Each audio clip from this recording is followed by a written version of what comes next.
République démocratique du Congo, la dégradation du système de santé est à la mesure des années de guerre et d'instabilité politique qu'a connu le pays. Territoire gigantesque et richissime en minerais, la grande majorité de la population ne réussit pourtant ni à se nourrir ni à se soigner correctement. La mortalité infantile et la malnutrition atteignent des records mondiaux et les épidémies de choléra et de polio font rage. Pour combattre ces maladies et améliorer l'accès aux soins de santé pour les enfants de RDC, l'UNICEF a mis en place le programme Survie de l'enfant. Grâce aux contributions des gouvernements, comités nationaux, ONG et agences des Nations Unies, ainsi que l'appui déterminant des fonds thématiques comme celui du gouvernement suédois, ce programme, lancé en 2008, a pour objectif de soutenir le ministère de la Santé congolais dans ses efforts d'amélioration des structures sanitaires du pays. Avec ce projet, on a eu des moyens pour que chaque province puisse organiser ses comités de pilotage, toujours en collaboration avec d'autres partenaires, pour vraiment planifier, suivre les activités et superviser les activités qu'on fait au niveau des zones de santé. Et les premiers résultats du programme sont encourageants. En particulier dans les régions les plus délabrées et difficiles d'accès, comme dans l'est du pays, où des conflits armés sporadiques ont toujours lieu. Goma, chef-lieu de la province Nord Kivu, sert de base aux ONG et aux agences des Nations Unies qui tentent de soutenir les efforts de reconstruction du gouvernement. Avec le programme Survie de l'enfant, l'UNICEF est ainsi devenu son partenaire numéro 1 pour renforcer tous les maillons de la chaîne du système de santé. Une longue chaîne qui commence pour le Nord Kivu au centre régional de l'UNICEF à Goma. L'UNICEF est vraiment, je dirais même, le premier partenaire de pourvoyeurs donc, de matériel, d'intrants, de vaccins au niveau des zones de santé. Un approvisionnement régulier et gratuit de vaccins, suppléments nutritifs, vitamines, balances, toises, qui transitent chaque mois par ce magasin. Un renfort salutaire pour la santé des enfants que Fatimé inspecte 2 fois par mois. Ok, donc je vois qu'on a de l'EF75, Jean-Marie. Quand est-ce que c'est arrivé? Oui, bon, en fait, c'est arrivé le 23 décembre. Ah, c'est très bien parce qu'on commence déjà à avoir des demandes là, de la part des provinces. Voilà. Et quelle est la quantité? Ça, c'est 196 cartons. Très bien, très bien. Donc, on va envoyer un plan de distribution dès lundi, parce que nous avons déjà des demandes de la part de Nord Kivu, pour qu'on puisse envoyer très rapidement sur le terrain. Jonglant entre urgence et priorité, le souci de Fatimé est d'assurer les livraisons à temps. Car ces matériels et ces médicaments sont encore introuvables ou hors de prix pour la majorité de la population. Tous les jours, plusieurs voitures partent livrer les stocks aux directions provinciales de la santé, lesquelles assureront à leur tour les livraisons aux centres de santé qui sont sous leur responsabilité. L'UNICEF soutient aussi les provinces dans leurs efforts de coordination et de surveillance, en apportant formation et outils appropriés. Aujourd'hui, Fatimé a rendez-vous avec Oscar Katembo, point focal de l'UNICEF pour la région Nord Kivu. Elle souhaite voir fonctionner le nouvel équipement acheté avec l'aide de l'UNICEF, un rhizographe. C'est ça le rhizographe? C'est ça en tout cas, ce qui nous aide. C'est vraiment un bel appareil qui nous aide suffisamment, parce que c'est grâce à cet outil qu'on arrive à produire les différents canevas que nous envoie dans les zones de santé. Tous ces canevas, on envoie dans les zones de santé, et une fois les besoins de toute l'année couverts, alors nous, ça nous permet d'avoir tous les rapports tels que prévu. Et cet outil, on les connecte directement au V7 que nous allons voir d'ici là. Grâce à la liaison satellite avec les centres de santé de la province, le rhizographe permet d'accélérer le traitement des données médicales. Il permet de suivre leurs activités pour mieux les orienter, les former et les approvisionner. Un progrès majeur pour Oscar, à la hauteur du soutien global que lui apporte l'UNICEF. L'UNICEF, c'est un partenaire de développement, ce qui constitue une différence par rapport à d'autres qui viennent juste pour des aspects ponctuels, qui comprennent maintenant que ça vaut la peine de venir planifier à partir de la base, au lieu de venir avec des projets préconçus et qu'ils viennent juste dire non, moi je vais dans la zone de santé X pour ceci ou cela. Sur la moto, également financée par l'UNICEF, Oscar Katembo fait ce matin une visite de supervision à un centre de santé de Goma. Oscar a rendez-vous avec Pauline Yanzira, l'infirmière titulaire responsable de ce centre communautaire fondé par l'Église baptiste. Ok, bonjour. À l'ordre du jour, tour des activités, évaluation des résultats et suivi des stocks de médicaments. Ici, nous avons les vaccins. Nous nous approvisionnons à partir du bureau central.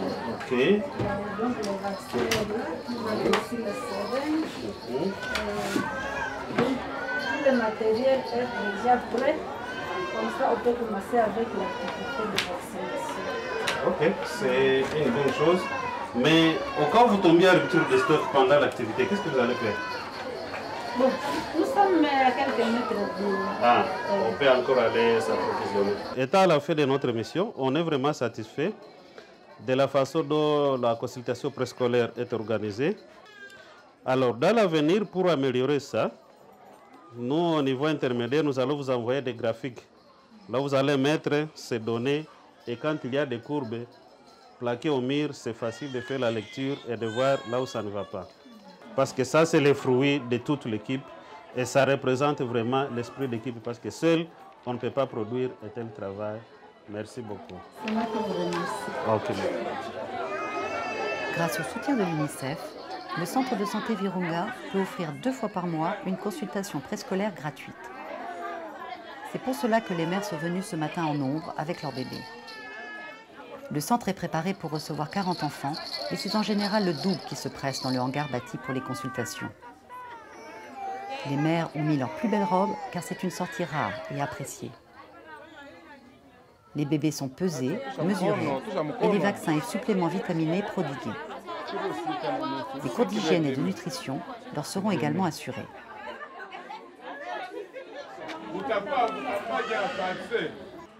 Du côté de la maternité, l'activité est aujourd'hui inhabituellement calme. Bonjour maman, comment ça va? Bien, merci. D'ordinaire, 2 jeunes accouchés doivent partager le même lit.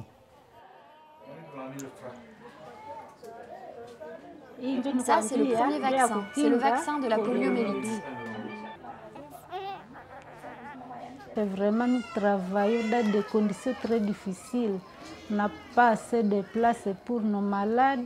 Quand les mamans nous arrivent et qu'on n'a pas de vaccin, alors que c'est nous-mêmes qui avons communiqué le calendrier des vaccins, les mamans nous trouvent drôles et elles sont découragées. Heureusement, les ruptures se font de plus en plus rares depuis que l'UNICEF approvisionne gratuitement le centre en médicaments et en matériel divers. De quoi redonner courage aux mamans et assurer un bon départ dans la vie pour leur bébé. Rosine Malenga était venue ce matin pour le vaccin de sa petite Léa, née dans le centre il y a 6 semaines. Et elle est très contente des services gratuits proposés par le centre Virunga. Le centre de santé est vraiment très bien. Nous y sommes bien accueillis. On est aussi bien encadrés par les infirmiers qui sont très bons. Et puis les prix y sont abordables. Ce serait bien que l'on continue de soutenir le centre de santé avec les médicaments afin qu'il reste disponible et gratuit.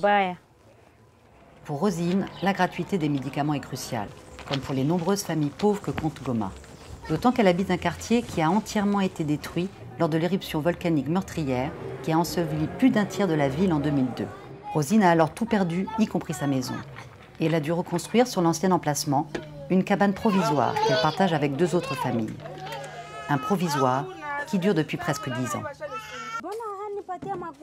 Leur cabane en bois et en tôle de quelques mètres carrés est construite à même la lave et ne dispose ni d'électricité ni d'eau. L'eau lui coûte 1000 francs congolais les 4 bidons et certains jours, elle n'a même pas les moyens d'en acheter.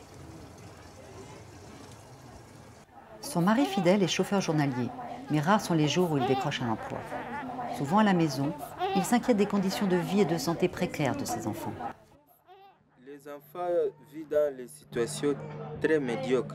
Il y a le choléra, donc les grippes, il y a beaucoup de maladies. Les enfants veulent jouer, mais où est-ce qu'ils peuvent jouer? Il y a des pierres, il y a beaucoup de poussière ici chez nous à Goma. Donc ce sont des conditions qui ne sont pas bonnes à nos enfants. Une situation sanitaire d'autant plus critique pour leurs enfants que Rosine et Fidèle vivent avec moins d'$1 par jour et que la nourriture est très chère à Goma. Car avec la guerre, l'agriculture a été délaissée et les routes défoncées rendent le transport en ville désormais difficile et onéreux. C'est pourquoi le centre de santé Virunga a aussi enseigné à Rosine en coopération avec l'UNICEF les bases de la nutrition pour garder ses enfants en bonne santé. En utilisant des légumes et des produits à haute teneur nutritive, elle sait maintenant cuisiner sainement et avec peu d'argent. Mais il n'est pas fréquent qu'elle puisse acheter des œufs, des tomates ou de l'huile. Ce qui n'est pas du goût de son premier enfant, Luc, âgé de 3 ans. Je veux de l'huile. Il n'y en a plus.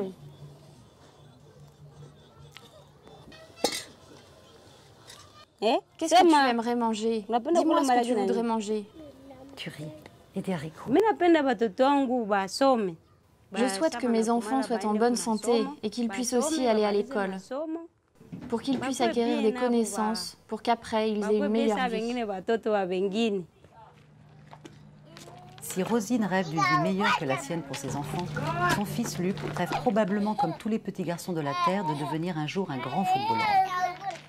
Pour les aider tous les deux à réaliser leurs rêves, le programme Sauver de l'enfant leur permet aujourd'hui, comme à une famille sur 5 en RDC, d'avoir accès à des soins infantiles de qualité et ainsi à l'espoir d'un avenir prometteur.